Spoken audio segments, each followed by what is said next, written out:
এ যেন ভারতের বুকে বাংলাদেশের এক ছোট্ট শহর। হ্যাঁ বন্ধুরা, আমি এখন কথা বলবো এমন একটি জায়গার বিষয়ে যেটি বাংলাদেশের একটি ছিটমহল। ছিটমহলটি 3 বিঘা করিডোর নামে সমধিক পরিচিত। হ্যাঁ বন্ধুরা, আমি 3 বিঘা করিডোর সম্পর্কে কথা বলছি। লালমনিরহাট জেলার পাটগ্রাম উপজেলায় অবস্থিত একটি ছোট্ট গ্রাম, যা ভারতের বুকে একটু মুখ গুজে নেওয়ার চেষ্টা করেছে।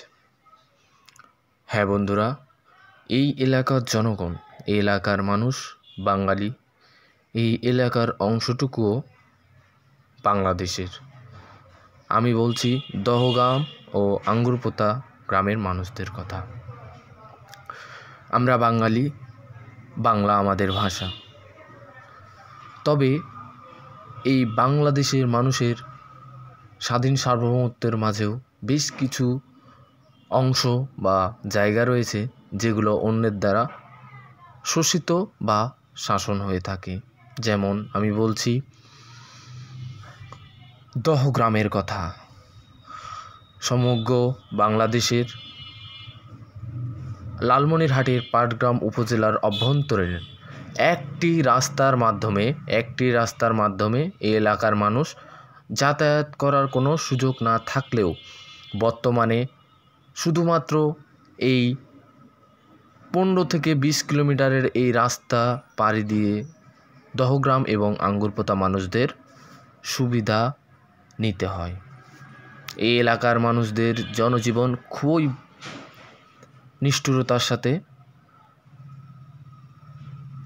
কেটে থাকে, কারণ এই এলাকায় না রয়েছে শিক্ষা ব্যবস্থা, না রয়েছে কোনো মৌলিক অধিকার পাবার কোনো সুযোগ। আমরা বাংলাদেশের মানুষ, মৌলিক অধিকার সঠিকভাবে নিশ্চিত হলেও এই এলাকার মানুষ বাঙালি, বাংলা যাদের ভাষা, তারা কোণঠাসা অন্য দেশের আশ্রয়ে আশ্রিত হয়ে জীবনযাপন করছে। অনায়াসে চিকিৎসার অভাবে মৃত্যুবরণ করছে, কাফনের কাপড়ও হয় না। 3 বিঘা করিডোর সম্বন্ধে বাংলাদেশ সরকারের কাছে আকুল আবেদন, তারা বিভিন্ন সুযোগ সুবিধার